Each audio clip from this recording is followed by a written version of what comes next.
Welcome to another episode of the Unprofessional Parenting Podcast. I am Matt. And I'm Lainey. And we are coming to you with part 2 of our series on interactions with biological families in foster care. Yep. Last week, we had started our podcast talking about our approach and philosophy and the good things about, and some of the bad things, honestly, about your approach and our approach to interactions with biological family. Because we get this question a lot in foster care with new foster parents who come up to us and ask for advice on what's the best way to deal with biological families, because they are there. Yep. Can't deny them.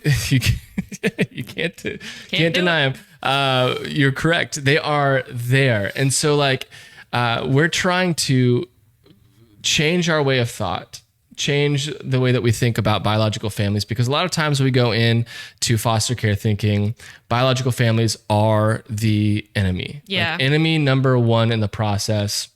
And so if you have that mindset, your thoughts and your heart are going to be against them from the moment that the child steps foot into your home. Yes. And we're trying to teach and let you know that that might not be the best way, and it is not the best way to go about being a foster parent. No, because in the rest of the case, you're going to struggle. You are going to struggle. struggle the rest of the case because the rest of the people on the case don't see biological family as enemy. Right. So then you're going to be like, why is nobody agreeing with me? Mm-hmm. and you're just, it's going to be hard if that's the mindset you go in with. Right. And so we talked last week about the role of a foster parent of if you're entering this game, the goal of foster care is reunification. We want to see families restored. Like that is the most godly thing that can come about from foster care. Yeah, when appropriate. When appropriate is when families are restored and it's healthy, and it goes back to your saying that they are God ordained to be these kids' parents, right? When it's healthy and when it's safe. And so we talked about how, this is last week's episode, you can go back and watch it, but we talked about how your mindset is key in this. And if you are going to spend your time as a foster parent with a child in your home, making it out to them and speaking to them that their parent is the enemy and they've done things wrong, and letting your kids see it, or even having that as just your demeanor, the way that you talk about them in front of your kid, right? That it's going to set them up for a very awkward transition if they reunify at the end of the case. Oh, it would be detrimental. It will. Yeah. They're going to walk back into that home asking so many questions with a negative connotation to them, rather than just asking, just saying, I missed you, and I'm ready to be home. Yeah. So we talked about that last week. So if you want to go back and check out that episode, please do part 1 of the series, this little mini series in this podcast. Please do that. But today I wanted to talk about, in part 2, the things that we've experienced with foster care and what we've experienced in our personal family's interactions with biological family. I don't want to do so in a way that gives off too much information, so we're going to be kind of vague in some things, but we also just want to be real and have a conversation with you on what to expect when those kids come home, or after a visit, and it's what to expect from behavior, what to expect from questions. Like, there are things that you need to prepare yourself for, I think, as a foster parent, and rightly so, to be able to field questions, comments, and things of that nature from your children, your foster kids, after the fact. Yeah, and to be able to best support them. Yeah, you want to support them. So we've experienced 2 completely different, totally different foster seasons, if you will. If you know our story, the 2 girls that came into our home, they came into our home in 2020 when COVID was happening and the world had just shut down. And so interactions with their biological family looked a lot different than what most interactions with biological family look like today. Yeah. Because the world was shut down. You couldn't literally go out of your house. And talk about like having to get to know our kids and build bonds with them really quickly. They were in our home 24/7 because everything was closed. Like even public parks were closed. Like you couldn't go play on a swing. Yeah. I couldn't push them on a swing. Yeah. Right. Yeah. And so they were like 10 years old. Yeah. Right. Kind of weird, but please don't push me on a swing. I can swing myself. But also at the same time, it's like they're in our home all day and we had to be the teachers for school. Online school. Yeah. Do you remember when I did PE with them the first Yes. Yes. So great. Yes. I'm like, let's do PE. We're going to go for a jog. We're going to go to the park. We're going to do some up down. They hated me. They hated you so They're like, this guy sucks. Like, can we just not do PE every day? It's so funny. But for us in that season, interaction with biological family was a lot different. It was really different. Well, when you say biological family, like they had court ordered visits with their parents, but it was like through FaceTime. It was FaceTime. It was so late. It was like a Zoom calls and I hated it for them. And I wonder how different things, could have been if the world looked a little bit different at that point. But that was the main way of communication with their biological family. Yeah, it was. And it was like, gosh, it was so weird. I'm like getting a little nostalgic now because everything had to be virtual because of COVID. And it had to be that way for like a year or something. Yes. It was a really long time that the courts were requiring virtual. Right. Even with biological families. And I remember by the time we got to adoption and termination of rights and all that stuff, they had talked about doing a last final in-person visit because a lot of times that's very common. Like if parents' rights are being terminated, they will allow for like a goodbye visit, which is I won't even get into that. Yeah. Oh my gosh, can't. But the conversation was like these kids haven't seen their biological parents in like over a year. Yes, I know. And it was just so weird. It's just so weird. But anyway, okay, I'm getting off track here. Yeah. But the other thing we had to consider, because our kids had so much extended family that was very involved in their lives, who they loved very much. Yes. They had like very good relationships with them. Deep relationships. Yeah. I remember the girls would tell us that they had all these traditions, like around holidays and like 4th of July is like a big holiday for their family. So like despite what was happening in the family with their parents, their extended family still had traditions and routines that they did with our girls. And still had requests of us to have them be a part of those things. Like, can they still come? Like it was like, hey, we used to go pick them up from their parents and do this on this holiday. Like, can they still be a part of that? Exactly. And we had a decision to make of like, how much did we want to keep those bonds? Were those bonds healthy and beneficial to them?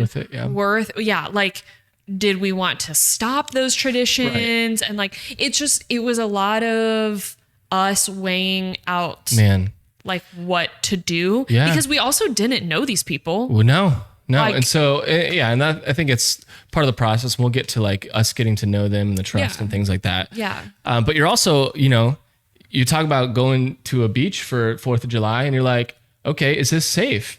Yeah. Like they're not supposed to have unfettered access to biological parents at this point. So like, how can we trust people that we don't know when a situation that we can't control? Yeah. And like, how do we weigh the health of the relationship versus the risk of the moment? Yeah. And so, a lot of prayer, yeah, a lot of just hope, a lot of us trying to get to know them so that we could trust them and put in boundaries in the beginning to say, you can, but these things can't happen. It was a lot of honest conversations. Yes. Like I remember the main family members that were communicating with me making these requests.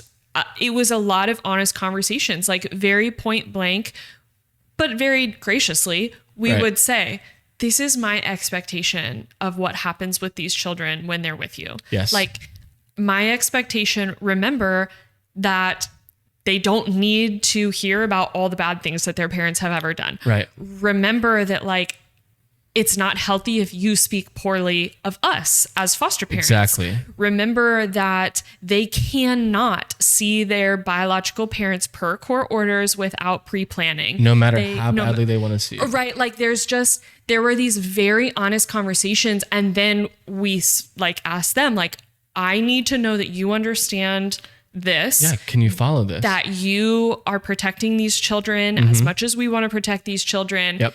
And they had this understanding, and I'm sure not every family will have this understanding, but like them in particular had an understanding of like, hey, we're all on the same team here. Yeah. Like we all want what's best for these kids. We all want them to like thrive and be healthy and grow and all these things. So I think the other factor that played into us continuing those relationships was the girls' age, like their ages. Yep. They were 8 and 10 when all of this first started, when we got involved. And that is an age in which I can trust that there is a little bit of like self-protection that can happen there. Yep. By the way, siblings. So you have two voices now. There's two of them there if something happens. And if something happens or something doesn't seem right, they are of age to most likely recognize that and tell us about it if it happens. Yeah. Or we can ask questions about specific things and they would be able to tell us those things. Yeah. So that was a big factor. That played into it. Now, if I have like an infant or 2 or 3 year old, like I'm sure our decisions would have looked different. A lot different in there. But because of their ages, we felt more comfortable like allowing some risk to happen. If there was risk, that's probably not the best term, but like we felt comfortable loosening reins a little bit and just kind of seeing how it played out. Yeah. And then also just building relationships with them as well. I thought was who's them? Extended family. The adults. The adults in the process of like not just giving them a list of rules and boundaries and things of that nature, but like us getting to know them so they know the heart behind those things, right? It's not just that we're like, willy-nilly throwing things left and right that you got to follow because we're just sticklers to the rules, sticklers to the rule and things of that nature. But like we care about your nieces and nephews. Like we care about the kids that are in our care, and we have made a commitment to do our absolute best to keep them safe as possible. And I think there was also a little bit of leveling of like I need y'all to understand that if something happens here and something goes left, our butts are the ones on the line. Yep. Like the court is going to be looking at us going, why'd you let that happen? Yeah, exactly. So I think there was a little bit of like don't screw this up for us either. Exactly. So no, they were great. And I don't know if you also want to dive into like, once we started realizing certain things were like not we'll like get to totally that point. up to We'll par. Get to that point. Yeah, we I don't want just to jump ahead of what your timeline is. I kind of want to talk about moving from that. So you have those moments, and we've had those moments where we've allowed other adults' biological family to be the primary caregivers for a moment in the day, because they came back home to us, obviously, for a moment, and then those kids come back home. So essentially what our kids are doing is leaving our care and our safety and our security and going back with biological family who they had, memories with, maybe even some trauma with, or some instances that were negative or things of that nature. And now they're coming back in and forced to see mom and dad foster parent again. And it's just it's a whiplash of a transition, right? And so you're sending them out back to where they were, they're coming back in, and it's like, there are emotions, there are feelings, there are thoughts, there are questions that come about, there are behaviors that we've noticed and things of that nature. So I want to kind of talk a little bit about that for any foster parent out there, just to be ready for those moments, because things can get thrown way out of whack. And that doesn't have to be every single time. And our girls, over time have learned how to cope with those things and work through those things. But there are behaviors and things that you need to be on the lookout for and questions that you need to be ready for. Yeah. So some of those behaviors, I would say that probably like 99% of the time that a child is spending time with anyone from their biological family, parents, aunts, uncles, cousins, they're going to come back to their foster placement and have some sort of like negative behavior. Yeah. Like almost always. Right. It manifests itself in different ways. Yeah. I mean, they could be anxious. They might have nightmares at night. They might have like, they might be super pissed off at you. I think that's something we experienced is like they would come home in really bad moods, but they wouldn't be like, I hate this place. I don't want to live here anymore. But you could tell that like on a deep subconscious level that it was like, this is not my family. This is not my ideal life. You're not my family. Yeah. Because don't blame them. They had just spent really good moments with their biological family. Yep. And so what we noticed was this pattern of their biological family was there for the really good moments, the holiday celebrations, the opening of presents, the birthdays, like you're not going to have. It's like the fun aunt, right? Like the fun aunt, the fun grandma. Like we have these in our own biological families. Sure. Like your aunts and uncles and your grandma are not disciplining you. Like that's just, they are slipping always, you 20s and candy and like, buying you stuff. They're always going to be fun. Right. Of course. But when you come back to someone who's not your biological parent, there's that added layer of disconnect there, like you said. Yeah. And it just brings about negative behaviors. But what I really want to emphasize here is that not every situation when a child comes back to your home struggling, that does not automatically correlate to their biological family doing something wrong. Correct.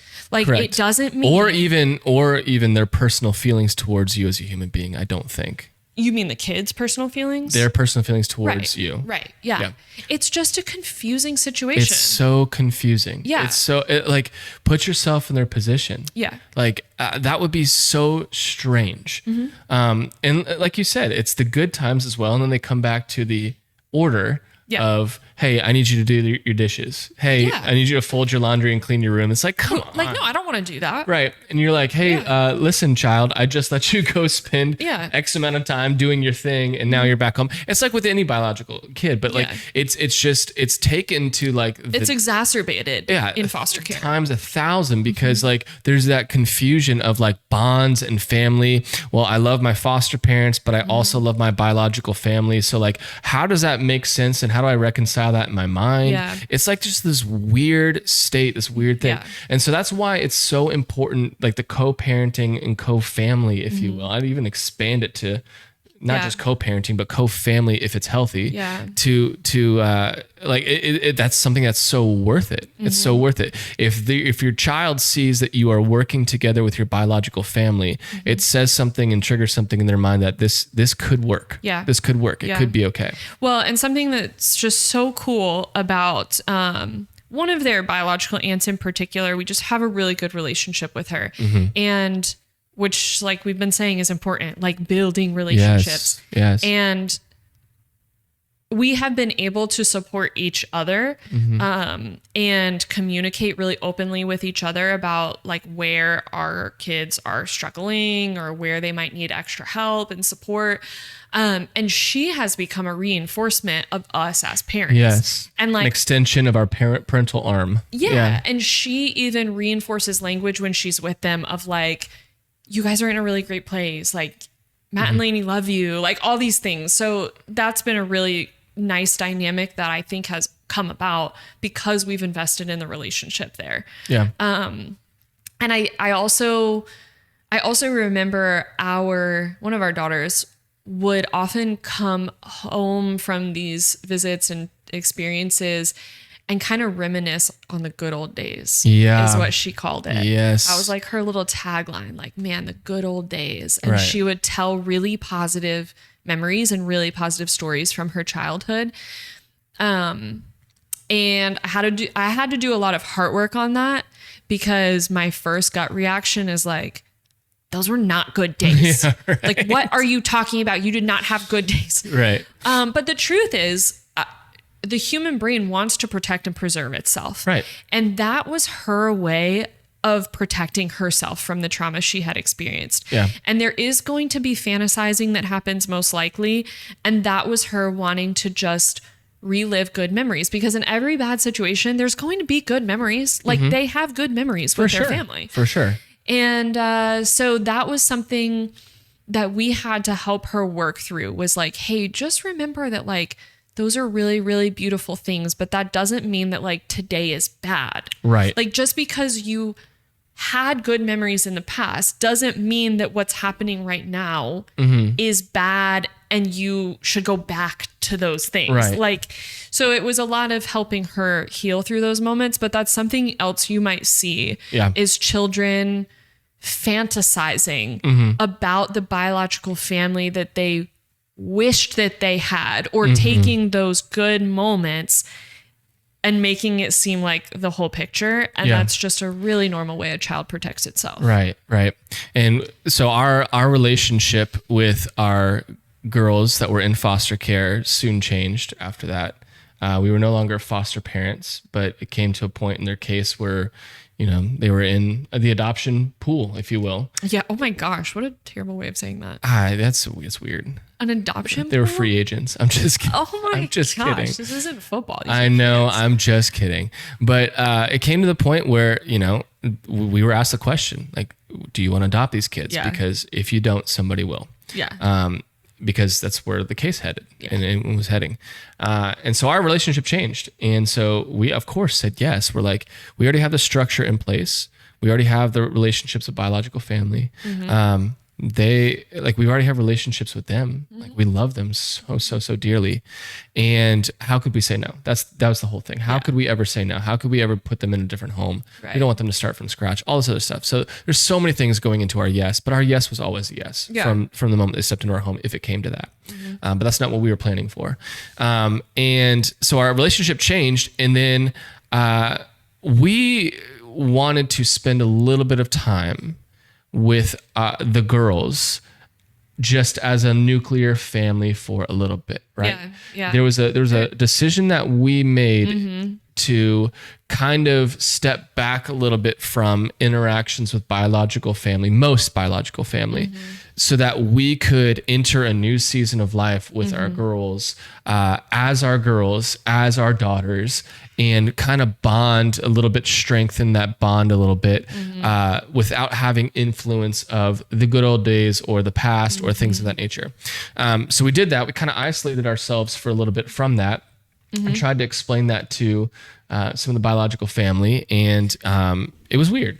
Of course. Conversation like that is always weird. It's so weird. Well, there was a lot that went into that decision. There was like a lot of thinking and praying and reasons that went into that decision. And without too many details, I think we just noticed that there were particular struggles that our girls were having. Yeah. And just confusion that was going on in their minds. Yes. And it was affecting their relationship with us. Yes. Like it was creating a lot of tension and disconnect, and even like anger in their relationship with us, probably me in particular more than you. And it was not like one particular thing that their biological family did wrong or said or anything like that. Yeah. Yeah. Like there was nothing unsafe that happened, but we, through some counseling and solid advice, decided that I think we need to just take this just a season of time. Season of time to really mesh together and create our own traditions. Because a lot of our holidays revolved around their biological family. Do you remember our first Christmas with them, by the way? Insane. We went to 5 different locations. I was going to say, yeah, Crazy. it was like a 24-hour affair. Yes. Yeah.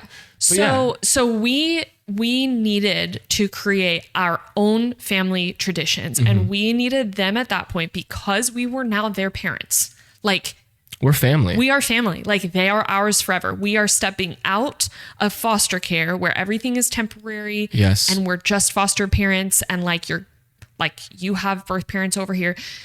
We were stepping out of that into, okay, now we are your primary parents. Yes. Like, we are primary parents for the rest of your lives. And we have to bond in that way. Like, needed that time. we're no longer roommates. Like, we have to bond as a family. So in that, we just had to take a step back from their biological family and those traditions that they had and really create our own. And that meant, on a very practical, applicable level, they were not going to see their biological family on Christmas. They weren't going trick-or-treating with their biological family. Like, all of those things then became things that we were doing. Took our foot off the gas pedal of interaction with biological family, especially during holidays and things of that nature.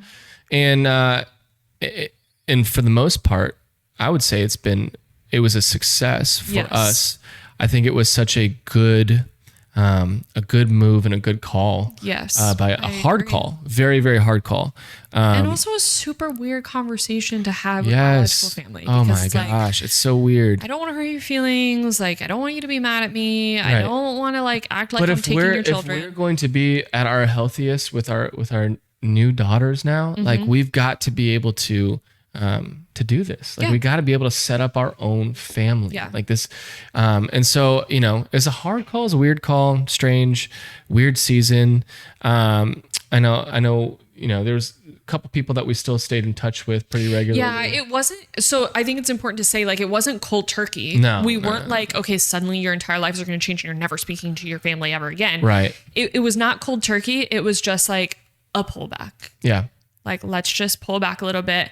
And I loved that they were old enough that we could explain these things to them. Yes. Like, we had these conversations with them as well, so that they knew our hearts in it, so that they knew that we weren't trying to be like, they might not have agreed with it in that moment, but I think hindsight, when you're years down the road and we have these established traditions and relationships, and now we're bringing in biological family into the fold for some of those things and allowing them to be part of our family traditions and bringing them in and things of that nature. I think it's the healthiest thing that we could have done for our kids in that season, right? And we also still find ways to include their biological parents in certain things. Yeah.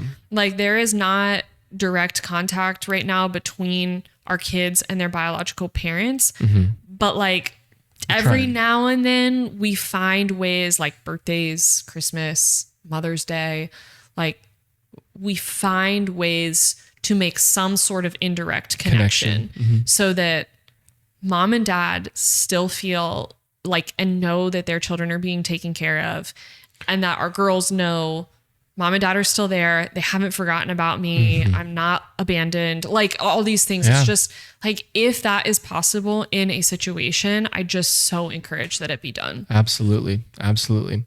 So, we've talked a lot about, our philosophy, how important co-parenting and co-familying, if you will. Yeah, co-familying. Yeah. Can we just coin that term? Yeah. It's not out I've there. never heard it before, but that's what it is. Co-family, when it's healthy.